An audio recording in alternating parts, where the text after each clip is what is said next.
जय श्री राधे कृष्णा। आप सभी का दिन शुभ और मंगलमय हो और कान्हा जी आप सभी की मनोकामनाएं पूर्ण करें। आज सुनिए कार्तिक मास महात्म्य का अध्याय 26। आज का अध्याय शुभारंभ करने से पहले आपको सुनाते हैं गणेश जी की कहानी। एक समय की बात है, एक तालाब में एक मेंढक और मेंढकी रहा करती थी। मेंढकी हमेशा सुबह जल्दी उठती और तालाब से बाहर आकर पाल पर बैठ जाती थी और सवा पहर दिन चढ़ने तक गणेश जी की पूजा करती थी। मेंढकी का इस तरह गणेश जी की पूजा करना और मेंढक को बिल्कुल भी अच्छा नहीं लगता था।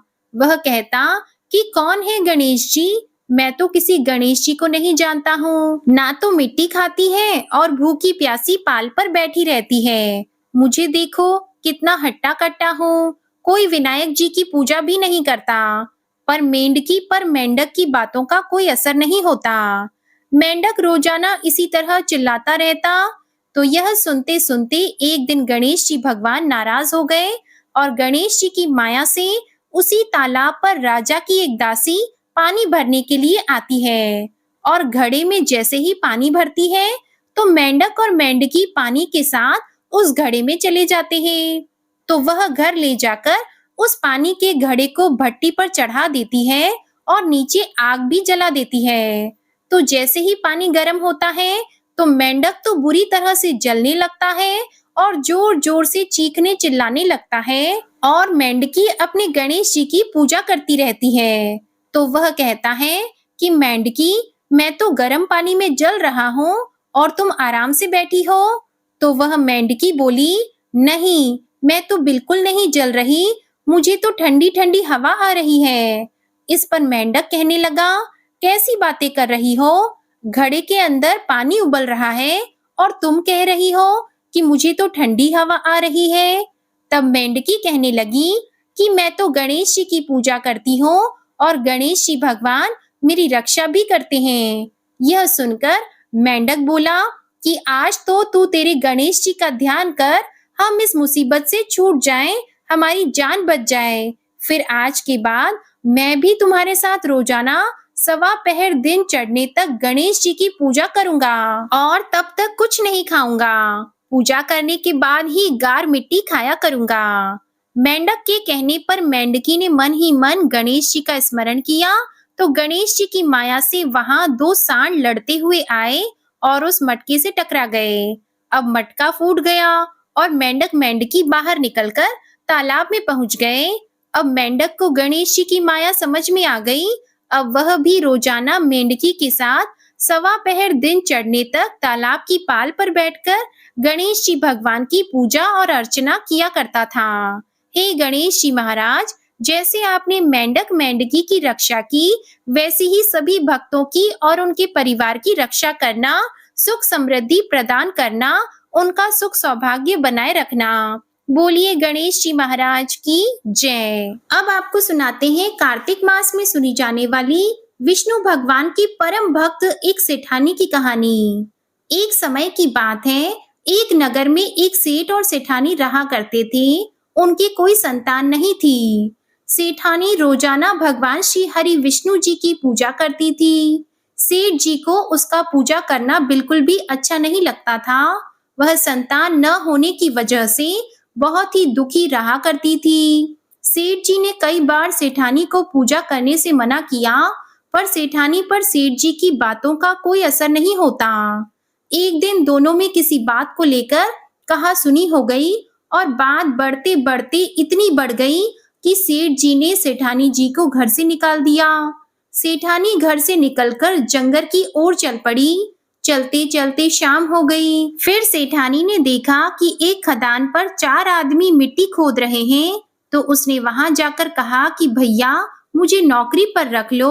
तो उन्होंने सेठानी को काम पर रख लिया और कहा कि तुम इस मिट्टी को खोद दो। तो सेठानी मिट्टी खोदने लगी। थोड़ी देर मिट्टी खोदी कि उसके हाथों में छाले पड़ गए। फिर उसके हाथों की हालत देखकर वे आदमी कहने लगे कि बहन, लगता है कि तुम किसी अच्छे घर की महिला हो, तुम्हें काम करने की आदत नहीं है। यह काम तुम रहने दो और हमारे घर पर काम कर दिया करो। तो वह चारों आदमी उसे अपने साथ घर ले आए। वह 4 मुट्ठी अनाज लाते, सारे मिल बांटकर खा लेते। तो एक दिन सेठानी ने कहा कि ऐसा करना, कल से तुम 8 मुट्ठी अनाज लाना।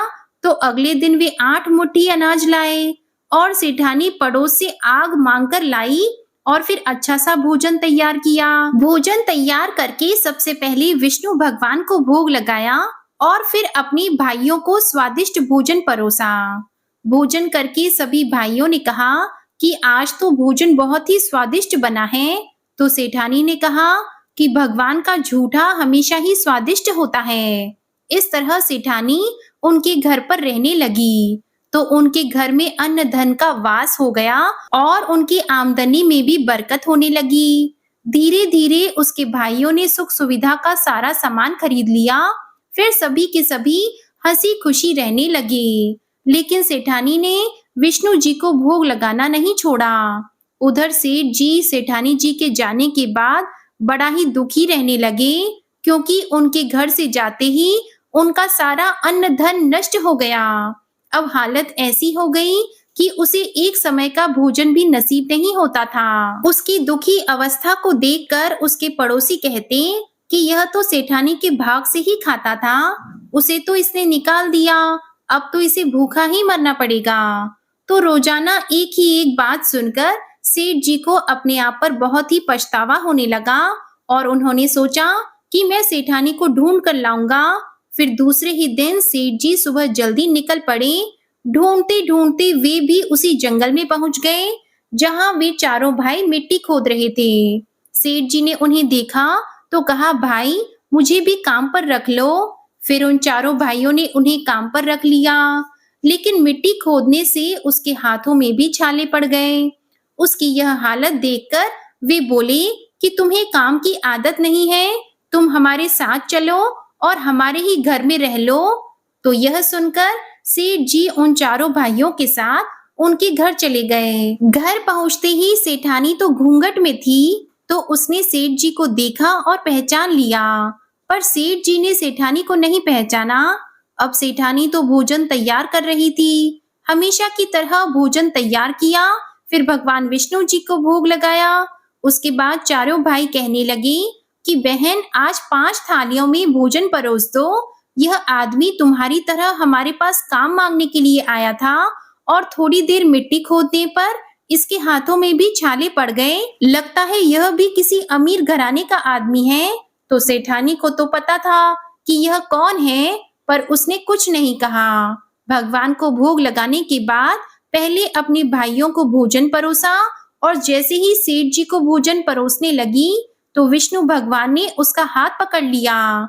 तो उसके सभी भाई कहने लगे कि बहन, तुम क्या कर रही हो? इसे भोजन परोस दो, यह भी भूखा होगा। तो उसकी बहन कहने लगी कि भैया, मैं कुछ नहीं कर रही, मेरा हाथ तो विष्णु भगवान ने पकड़ लिया है।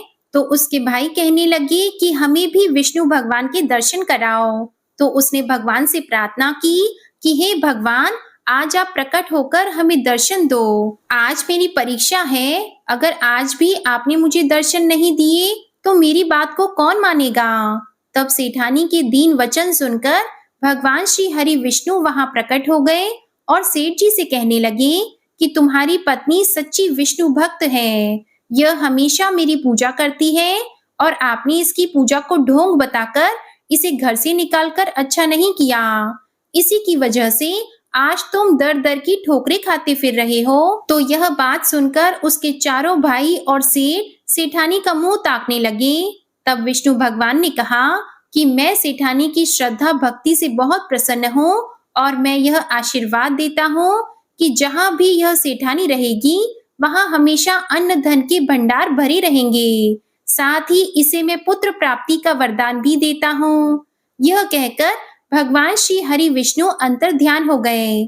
तब सेठ जी को इस बात का पता चला कि घूंघट में और कोई नहीं, उनकी पत्नी है। तब उनकी खुशी का कोई ठिकाना नहीं रहा। उन्होंने हाथ जोड़कर सेठानी से माफी मांगी और साथ चलने को कहा।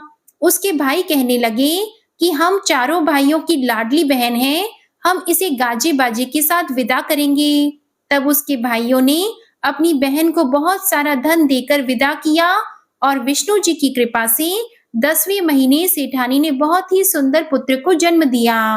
तब विष्णु भगवान के चमत्कार को देखकर सेठ जी भी सेठानी के साथ भगवान श्री हरि विष्णु जी की पूजा करने लगे और फिर अपने जीवन के समस्त सुखों का भोग करते हुए अंत में वैकुंठ धाम को चले गए। हे विष्णु भगवान, जैसा आपने सेठानी को अन्न धन और मान सम्मान और पुत्र दिया, वैसा सबको देना। जो भी आपकी इस कहानी को सुने, सुनाए या हुंकारा भरे, उसकी सभी मनोकामनाएं पूर्ण करना। बोलिए विष्णु भगवान की जय। अब सुनिए धरती माता की कहानी। एक समय की बात है, एक गांव में एक औरत अपने बेटा और बेटी के साथ रहा करती थी। उसके बच्चे छोटे छोटे थे। वह बहुत ही गरीब थी। दिहाड़ी मजदूरी करके अपना गुजारा चलाती थी और अपने बच्चों को पालती थी। जब बच्चे धीरे धीरे बड़े होने लगे, बेटी शादी योग्य हो गई और उसकी बूढ़ी माँ हो चली थी, तो माँ ने एक दिन अपने बेटे को बुलाकर कहा कि बेटा, तुम्हारी बहन बड़ी हो गई है, मेरी सासों का कोई भरोसा नहीं है, इसलिए तुम अच्छा सा घर वर देखकर उसकी शादी कर देना। तो वह बोला कि माँ, अच्छा सा घर और वर कैसे ढूंढूं? तो उसकी माँ ने कहा कि बेटा, तुम्हारे जैसा वर देखकर तुम्हारी बहन की शादी कर देना। तो उसके बेटे ने कहा कि ठीक है माँ, जैसा आपने कहा है मैं वैसा ही करूंगा। कुछ समय के बाद में उसकी माँ की मृत्यु हो गई। माँ की मृत्यु से दोनों भाई बहन बहुत ही दुखी हुए, पर भाई को अपनी माँ को दिया हुआ वचन याद आ गया। वह तो गांव गांव घूमने लगा कि मेरी बहन के लिए कोई मुझ जैसा योग्य वर ढूंढूं, पर वह तो सारे घूम घूम कर थक गया।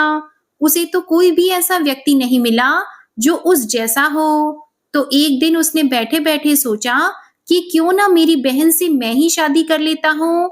ऐसा सोचकर वो एक दिन बाजार से शादी का सारा सामान खरीद कर ले आया। तो बहन ने कहा कि भैया, आप यह सामान क्यों लाए हैं? तो भाई कहने लगा कि बहन, तेरी शादी है। तो धीरे धीरे यह बात गांव में फैल गई।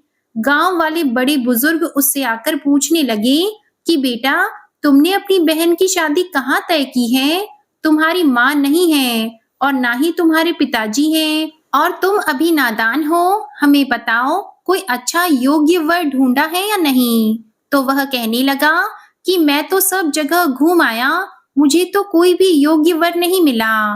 माँ ने कहा था कि जो लड़का मुझ जैसा हो उसी के साथ मेरी बहन की शादी करनी है। तो मैंने तो निश्चय किया है कि मेरी बहन के साथ शादी मैं ही कर लूंगा। तो गांव के लोग उसे समझाने लगे कि बेटा, कभी बहन के साथ शादी करते हैं, यह नहीं हो सकता। तो वह बोला कि मैंने तो मेरी माँ को वचन दिया है और मेरे वचन को मैं पूरा करूंगा। तो उस नादान के ना समझने पर सारे गांव वाले अपने अपने घर चले गए। धीरे धीरे जब इस बात का पता उसकी बहन को लगा कि तुम्हारा भाई तुमसे शादी कर रहा है, तो बहन ने अपने भाई से पूछा कि भैया, मेरी शादी कहाँ कर रहे हो? तो उसका भाई कुछ नहीं बोला। फिर बहन अपने आप समझ गई। उसने एक लोटा लिया, चुनरी ली और चप्पल पहनकर जंगल के लिए रवाना हो गई। रास्ते में उसे गाय चराते हुए ग्वाले मिले। उन्होंने पूछा कि बहन, वन में क्यों जा रही हो? तो वह उनसे कुछ नहीं बोली। वह वन में जाकर धरती माता को पुकारने लगी और बड़े ही दुखी स्वरों में कहने लगी कि हे माँ, तू ही मेरी लाज रख, नहीं तो आज अन्याय हो जाएगा। मैं क्या करूं? मुझे अपनी गोद में ले लो, नहीं तो मैं यहाँ पर सर पटक पटक कर मर जाऊंगी। तो उसे इस तरह विलाप करते हुए देखकर धरती माता उसी समय फट गई। तो बहन ने एक तरफ लोटा, चुनरी और चप्पल रख दिए और स्वयं धरती में समा गई। इतने में दौड़ता हुआ भाई जंगल में आया और ग्वालों से पूछा कि मेरी बहन को देखा है? तो ग्वालों ने इशारा करते हुए बताया कि आपकी बहन इस ओर गई है। तब वह अपनी बहन को पुकारता हुआ दौड़ पड़ा। बहन धरती के अंदर समा रही थी। जब वह वहां पहुंचा तो बहन के थोड़े थोड़े बाल बाहर दिखाई दे रहे थे। तो उसने दौड़कर उन बालों को अपनी मुट्ठी में ले लिया और जोर जोर से रोने लगा। वह कहने लगा कि बहन, तू तो सत्य के लिए धरती माता की गोद में समा गई, पर मेरी तो बुद्धि भ्रष्ट हो गई थी। माँ का वचन निभाने के लिए मैंने मेरे जैसे वर न मिलने के कारण तुमसे शादी करने का विचार कर लिया। धिक्कार है मुझ जैसे भाई पर। धरती माता ने सत्य के लिए अपनी बेटी को अपने आप में समा लिया। कहा जाता है कि बहन के जो बाल बाहर थे वे दूब बन गए, और तभी से धर्म और इज्जत की रक्षा करने के लिए औरतें इस कहानी को सुनती है और उद्यापन करती है तो एक लोटा, चुनरी और चप्पल और एक बर्तन में हरी मूंग और एक लड्डू कुंवारी कन्या को देती है, ताकि धरती माता उसके मान सम्मान की रक्षा करें। धरती माता के आशीर्वाद से हमेशा वह सुखी और सौभाग्यवती रहे। प्रेम से बोलिए धरती माता की जय। आइए अब सुनते हैं कार्तिक स्नान की कथा। बहुत समय पहले की बात है। किसी गांव में एक सास बहू रहती थी। आया कार्तिक का महीना तो सारे गांव वाले कार्तिक नहाने गंगा जी जाने लगे। तो सास ने सोचा कि मैं भी चली जाती हूँ। वो बहू से बोली कि बहू, मैं कार्तिक नहाने गंगा जी जा रही हूँ। तब बहू ने पूछा कि माता जी, कार्तिक नहाने से क्या होता है?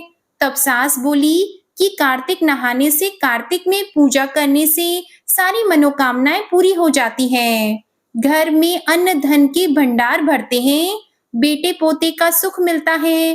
तब बहू बोली कि सासू जी, ऐसी बात है तो मैं भी नहाऊंगी। सास बोली, नहीं, अभी तो तुम छोटी हो, तुम्हारी उम्र नहीं हुई यह सब काम करने की। अभी तो तुम मुझे नहाने दो, तुम घर पर रहो, मैं नहाकर आ जाऊंगी। सास इतना कहकर चली गई। बहू ने पीछे से सोचा कि कार्तिक तो मैं भी नहा लूंगी। वह कुम्हार के घर गई और वहां से 33 मिट्टी के कुंडे ले आई। कुंडे होते हैं जो पुराने जमाने में जब मटका भर के रखते थे तो उसके नीचे एक बर्तन रखते थे, मिट्टी का, उसे कुंडा कहते थे। अब वो 33 कुंडे ले आई और वे सारे ले जाकर उसने छत पर रख दिए। रोज रात को एक कुंडा भर कर रख देती और सुबह उठकर नहाती और कहती, सासू नहावे उंडे, बहू नहावे कुंडे, हर हर गंगे, मन चंगा तो कटौती में गंगा। इतना कहती तो गंगा जी की धारा बहू के कुंडे में आ जाती। बहू नहाकर कुंडे को उल्टा करके रख देती। एक दिन सासू जी गंगा जी में नहा रही थी तो सासू जी की नथ गंगा जी में गिर गई। घर पर बहू नहा रही थी, कहने लगी, हे गंगा मैया, आप अपनी धारा मेरे कुंडे में ले आओ। उसके बाद बोली, सासू नहावे उंडे, बहू नहावे कुंडे, मन चंगा तो कटौती में गंगा, हर हर गंगे। इतना बोलना था कि गंगा जी की धारा उसके कुंडे में आ गई। वह नहाने लगी तो उसकी सास की नथ उसके हाथों में आ गई। बहू ने नथ देखी तो पहचान ली, सोचने लगी, यह तो मेरी सास की नथ है। ऐसा करते करते कार्तिक का महीना पूरा हो गया। सासू जी गंगा जी से वापस आई तो बहू सासू जी का सामान लेने गई। उसने सासू जी की नथ पहन रखी थी। सास की नजर बहू पर पड़ी तो उसने तो अपनी नथ पहचान ली, सोचने लगी, यह तो मेरी नथ है। बहू से पूछा, यह मेरी नथ तेरे पास कैसे आ गई? तब बहू बोली, सासू जी, आप तो नहाने बैठे थे उंडे, मैं कुंडे। उसके बाद मैंने राधा दामोदर जी का नाम लिया, जिससे रोज गंगा मैया की धारा मेरे कुंडे में आ जाती। यह नथ उसी धारा में बहकर आ गई और मुझे मिल गई। अब सास बोली, ठीक है बेटी, मैंने कार्तिक नहाया है, मुझे उसका उद्यापन करना है, ब्राह्मणों को भोजन कराना है। बहू बोली कि जी, आप 4 ब्राह्मणों को भोजन करा देना, मेरे भी 2 ब्राह्मण जिम्मा देना, क्योंकि मैं भी कार्तिक नहाई हूँ। तब सास बोली, तू कहाँ से कार्तिक नहा ली, कहाँ से गंगा जी नहा ली? तब बहू ने कहा, आओ सासू जी, ऊपर चलो, मैं दिखाती हूँ। अब सास बहू छत पर गई तो वहां देखा 33 कुंडे उल्टे पड़े थे और वे सारे सोने के हो गए थे। तब बहू ने कहा कि मैं रोज रात को एक कुंडा भर के रखती थी, रोज सुबह सवेरे उठकर नहाती और कुंडे को उल्टा करके रख देती। यह सब देखकर तो सास कहने लगी, बहू, तेरा नसीब तो बड़ा अच्छा है, जो गंगा जी की धारा तेरे कुंडे में आ जाती थी। तेरे कुंडे भी सोने के हो गए। मेरे तो मन में अहंकार था, ऊपरी मन से कार्तिक नहाने गई थी, इसीलिए मुझे तो कुछ भी नहीं मिला। लेकिन तुमने श्रद्धा से मन से कार्तिक नहाया, जिससे कार्तिक के देवता राधा दामोदर भगवान की कृपा तुम्हारी ऊपर हुई। अब दोनों सास बहू ने मिलकर ब्राह्मणों को भोजन कराया, हवन कराया, ब्राह्मणों को दक्षिणा दी, साड़ी दी, उन्हें पूरी तरह से खुश करके वापस भेजा। हे गंगा मैया, हे कार्तिक के देवता, जैसे आपने बहू पर अपनी कृपा बनाई, वैसे ही कहते सुनते सब पर अपनी कृपा बनाए रखना, सभी की मनोकामनाएं पूरी करना, सबका कार्तिक स्नान पूरा करना, सबको अपने कार्तिक का पूरा फल देना। बोलिए श्री विष्णु भगवान जी की जय। अब सुनिए आज का कार्तिक मास महात्म्य। इससे पहले आपने जाना था कार्तिक मास के उद्यापन की विधि के बारे में। शौनक आदि ऋषियों ने पूछा, हे सूत जी, अब कृपा करके आप यह भी बताएं कि किसी दूसरे के द्वारा संकल्प करके दिया हुआ पुण्य ही लगता है या फिर बिना दिए हुए भी मिल जाता है। तब श्री सूत जी कहने लगे, हे ऋषियों, पाप और पुण्य दोनों बिना दिए हुए भी मिल जाते हैं। सतयुग में एक का किया हुआ पाप या फिर पुण्य कर्म सारे देश को, त्रेता युग में पूरे गांव को, द्वापर युग में पूरे कुल को मिलता था, परंतु इस घोर कलयुग में केवल पाप या पुण्य कर्म करने वाले को ही नहीं, बल्कि उनके साथ जुड़े हुए लोगों को भी उनकी प्राप्ति हो जाती है। एक पात्र में साथ साथ भोजन करने वाले को पाप और पुण्य का आधा आधा भाग मिल जाता है। पापी के साथ मिलकर बैठकर भोजन करने वाले को भी उसका पाप लगता है। पुण्य कर्म करने वाले व्यक्ति के साथ मिलकर यदि भोजन किया जाए तो उसका पुण्य भी दूसरे को प्राप्त हो जाता है। दूसरे की निंदा करने वाले, सुनने वाले या फिर चिंतन करने वाले को भी बराबर पाप और पुण्य मिलता है। दूसरे का धन चुराकर दान देने वाला भी पाप का भागी हो जाता है। पाप या पुण्य का उपदेश करने वाले को छठा अंश प्राप्त होता है। प्रजा का छठा अंश राजा को प्राप्त होता है। इसी प्रकार शिष्य से गुरु, पिता से पुत्र और पत्नी से पति भी छठा अंश पाते हैं, चाहे वह पाप हो या पुण्य हो। परंतु पत्नी पति का आधा ही पुण्य पाती है। इस प्रकार बिना दिए हुए भी एक दूसरे को पाप और पुण्य की प्राप्ति होती है। अब इस संबंध में हे ऋषियों, एक अत्यंत पुण्य प्राचीन इतिहास सुनाता हूँ, आप सभी ध्यान पूर्वक सुनो। एक समय उज्जैनी नामक नगरी में धनेश्वर नाम का ब्राह्मण उचित कर्मों से रहित, यानी कि जो कर्म ब्राह्मणों के लिए बताए गए हैं उन कर्मों को करता ही नहीं था। उन सभी पुण्य कर्मों से रहित एक जुआरी, मदिरा पीने वाला, वैश्यागामी, रसकमल और खाल बेचने वाला अत्यंत पापी ब्राह्मण रहा करता था। वह सामान खरीदने और बेचने के उद्देश्य से कई नगरों में घूमता फिरता। एक बार महिष्मती नगरी में आया और वहां पर एक मास तक ठहरा। एक दिन नर्मदा नदी के तट पर उसने जप तप करने वाले ब्राह्मणों का पूजन और शाम को श्री हरि के नाम का दीपदान महोत्सव भी देखा। उसी रात को एक सांप ने उसे डस लिया और तब कुछ मनुष्य ने उसके मुख में तुलसी दल और नर्मदा नदी का पवित्र जल डाला। इसके पश्चात उसकी मृत्यु हो गई और यमदूत उसे मारते पीटते यमराज के पास ले गए। यमलोक में चित्रगुप्त ने क्रोध भरी दृष्टि से उस पापी की ओर देखते हुए यमराज से कहा कि महाराज, यह तो बड़ा पापी है और इसने तो अपने पूरे जीवन में एक भी अच्छा कर्म नहीं किया है। इसे तो कड़ी से कड़ी सजा मिलनी चाहिए। तब यमराज ने आज्ञा दी कि पहले इसे खौलते हुए तेल के कड़ाव में डालो, उसके बाद मुद्गर से मार लगाकर कुंभीपाक नरक में डाल देना। परंतु जब उस व्यक्ति को खौलते हुए तेल में डाला गया तब तेल एकदम शीतल हो गया। खौलता हुआ तेल एकदम ठंडा हो जाने की बात जब यमराज ने सुनी तो वे आश्चर्यचकित हो गए। ठीक उसी समय देवर्षि नारद यमराज की सभा में उपस्थित हुए।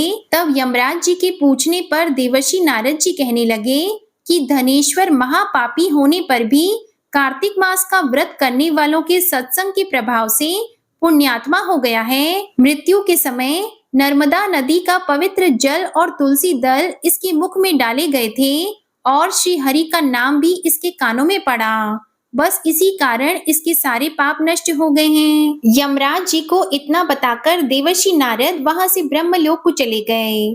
तब यमराज जी ने भी धनेश्वर को नरक की घोर यातना से मुक्त कर दिया। इसके पश्चात धनेश्वर कुबेर देव का अनुगामी धन यज्ञ हुआ, जिनके नाम से अयोध्या नगरी में भगवान गदाधर नाम का तीर्थ विख्यात हुआ। सूत जी ने अंत में ऋषियों से कहा, हे ऋषियों, किसी इच्छा अथवा लालच से किया गया पाप गीला और कामना रहित पाप सूखा कहा जाता है। इस कार्तिक मास के व्रत के प्रभाव से मनुष्य द्वारा किए गए गीले तथा सूखे अर्थात सभी प्रकार के पाप नष्ट हो जाते हैं। जो भी इसके अनुरूप आचरण करेगा वह तो जीवन में सभी सुख और जन्म में मोक्ष को प्राप्त होगा ही, श्रद्धा पूर्वक इस महात्म्य को पढ़ने, सुनने और सुनाने वाले भी असीम पुण्य फल को प्राप्त कर अंत समय में भगवान श्री हरि के बैकुंठ लोक को सिधारेगा। आज का अध्याय समाप्त हुआ। इसके आगे का वृतांत आप अगले अध्याय में सुनिएगा। अब सुनिए श्री तुलसी चालीसा। जय जय तुलसी भगवती सत्यवती सुखदानी, नमो नमो हरि प्रेयसी श्री वृंदा गुण खानी। श्री हरि शीश बिरजनी देहो अमर वर अम्ब, जनहित है वृंदावनी अब न करहु विलंब। धन्य धन्य श्री तुलसी माता, महिमा अगम सदा श्रुति गाता। हरि के प्राण हो से तुम प्यारी, हरि ही हेतु कीन हो तप भारी। जब प्रसन्न है दर्शन दीन हो, तब कर जोरी विनय उस कीन हो। हे भगवंत कंत मम होहु, दीन जानी जन छाड़हु छोहु। सुन लक्ष्मी तुलसी की बानी, दीन हो शाप कद पर आनी। उस अयोग्य वर मांगन हारी, हो विटप तुम जड़ तनुधारी। सुनी तुलसी ही शप्यो तेहि ठामा, करहु वास तुहु नीचन धामा। दियो वचन हरि तब तत्काला, सुनहु सुमुखी जनि होहु बिहाला। समय पाई वो द्रौपदी तोरा, पूजी हो आस वचन सत मोरा। तब गोकुल महा गोप सुदामा, तासु भई तुलसी तू बामा। कृष्ण रास लीला की माही, राधे शक्यो प्रेम लखी नाही। दियो शाप तुलसी तत्काला, नर लोकी तुम जन्महु बाला। या गोप वह दानव राजा, शंख चूड़ नामक शिर ताजा। तुलसी भई तासु की नारी, परम सती गुण रूप अगारी। अस द्वे कल्प बीत जब गयऊ, कल्प त्रेत जन्म तब भयहु। वृंदा नाम भयो तुलसी को, असुर जलंधर नाम पति को। करि अति द्वंद अतुल बल धामा, लीन्हा शंकर से संग्रामा। अब निज सैन्य सहित शिव हारे, मरहि न तब हर हरि ही पुकारे। पतिव्रता वृंदा थी नारी, को न सके पति ही संहारी। तब जलंधर ही भेष बनाई, वृंदा ठिग हरि पहुँचियो जाई। शिव हित लहि करी कपट प्रसंगा, कियो सतीत्व धर्म तो ही भंगा। भयो जलंधर कर सहारा, सुनी और शोक उपारा। तिहि क्षण दियो कपट हरि तारी, लखी वृंदा दुख गिरा उचारी। जलंधर जस हत्यो अभीता, सोई रावण तस हरि सीता। अस प्रस्तर सम हृदय तुम्हारा, धर्म खंडी मम पति सहारा। यही कारण लही श्राप हमारा, होवे तनु पाषाण तुम्हारा।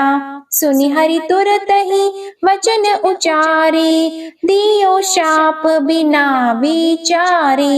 लखियो न निज कर तूति पति को, छलन चाहियो जब पार्वती को। जड़मति तो अस हो जड़ रूपा, जगमह तुलसी विटप अनूपा। धग्व रूप हम शालिग्रामा, नदी गंड की बीच ललामा। जो तुलसी दल हम ही चढ़ी है, सब सुख भोगी परम पद पई है। बिनु तुलसी हरि जलत शरीरा, अतिशय उठत शीश उर पीरा। जो तुलसी दल हरि शिर धारत, सो सहस्त्र घट अमृत डारत। तुलसी हरि मन रंजनिहारी, रोग दोष दुख भंजनिहारी। प्रेम सहित हरि भजन निरंतर, तुलसी राधा में नाही अंतर। व्यंजन हो 56 प्रकारा, बिन तुलसी दल न हरि प्यारा। सकल तीर्थ तुलसी तरु छाही, लहत मोक्ति जन संशय नाही। कवि सुंदर एक हरि गुण गावत, तुलसी निकट सहस गुण पावत। बसत निकट दुर्वासा धामा, जो प्रयास ते पूर्व ललामा। पाठ करहि जो नित नर नारी, होहि सुख भाषहि त्रिपुरारी। तुलसी चालीसा पढ़ी तुलसी तरु ग्रह धारी, दीप दान कर पुत्र फल पावहि बंद्यहु नारी। सकल दुख दरिद्र हरिहार, है परम प्रसन्न। आशी धन जन लड़हि ग्रह, बसहि पूर्ण अत्र। लाहि अभिमत फल जगत, मह लाहि पूर्ण सब काम। जे दल अर्पहि तुलसी तहाँ, सहस बसहि हरि राम। तुलसी महिमा नाम लख, तुलसी ही सूत सुख राम। मानस चालीसा रचियो जग, मह तुलसी दास। तुलसी चालीसा समाप्त। प्रेम से बोलिए तुलसी माता की जय। अब आप सुनिए तुलसी माता की आरती। तुलसी महारानी नमो नमो, हरि की पटरानी नमो नमो। तुलसी महारानी नमो नमो, धन तुलसी पूरण तप कीनो। शालिग्राम बनी पटरानी नमो नमो। तुलसी महारानी नमो नमो, हरि की पटरानी नमो नमो। जाकी पत्र मंजरी कोमल, श्रीपति कमल चरण लपटानी नमो नमो। तुलसी महारानी नमो नमो, हरि की पटरानी नमो नमो। कौन से महीने बोई रानी तुलसा, कौन से महीने हुई हरियाली नमो नमो। कौन से महीने हुई तेरी पूजा, कौन से महीने हुई पटरानी नमो नमो। तुलसी महारानी नमो नमो, हरि की पटरानी नमो नमो। आषाढ़ मास में बोई रानी तुलसा, सावन मास में हुई हरियाली नमो नमो। तुलसी महारानी नमो नमो। कार्तिक मास में हुई तेरी पूजा, मंगसिर मास में हुई पटरानी नमो नमो। तुलसी महारानी नमो नमो। धूप दीप नैवेद्य आरती, पुष्पन की वर्षा बरसानी नमो नमो। तुलसी महारानी नमो नमो। 56 भोग 3600 व्यंजन, बिन तुलसा हरि एक न मानी नमो नमो। तुलसी महारानी नमो नमो। जो तुलसी को सवेरे गाए, श्री कृष्ण के दर्शन पाए। नमो नमो तुलसी महारानी नमो नमो।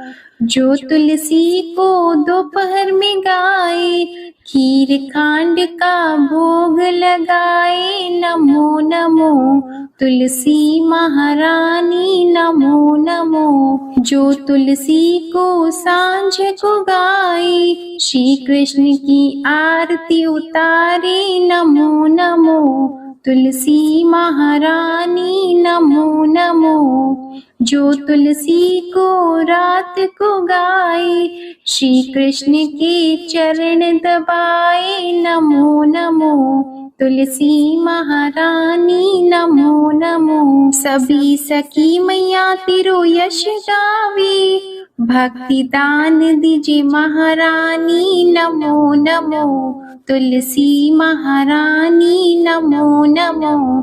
तुलसी महारानी नमो नमो। हरि की पटरानी नमो नमो। प्रेम से बोलिए श्री तुलसी माता की जय। भगवान श्री विष्णु जी की जय। शालिग्राम भगवान जी की जय।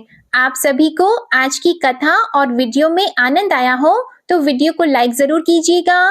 कमेंट में भगवान विष्णु जी, माता तुलसी जी और भगवान शालिग्राम जी की जय जरूर लिखिएगा और चैनल को भी सब्सक्राइब करिएगा। इसी के साथ आज आप हमारे चैनल पर आंवला नवमी की व्रत कथा भी जरूर सुनिएगा। जय श्री राधे कृष्णा।